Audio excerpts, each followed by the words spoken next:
Hey guys, I'm doing another short styles analysis because the first one was watched by a lot of people. 250 people, and I love that because I never thought it would someone would play it. So thank you so much.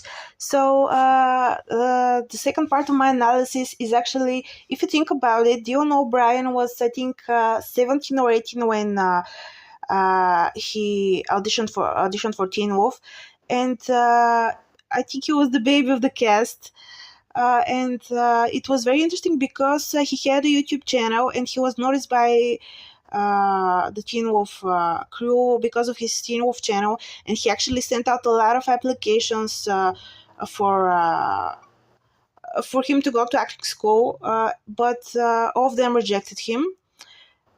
But instead, he straight up went into auditioning to having a role in a TV series, something that people dream of doing. It, they go to school, pay a lot of money, tuitions, loans, and everything, and he just got it.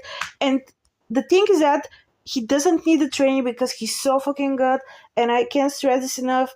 I mean, Voight Styles, I just can't get over this role. I love him in this, the Maze Runner, I love Another Monsters, even a New Girl episode. I love that. I'm a huge Styles stan.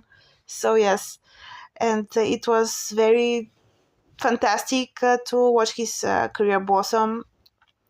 Something else that I think makes his entire acting very organic and very natural and very raw is that he didn't exactly have someone say to him, go to class, find inspiration, read this play, do that, do this.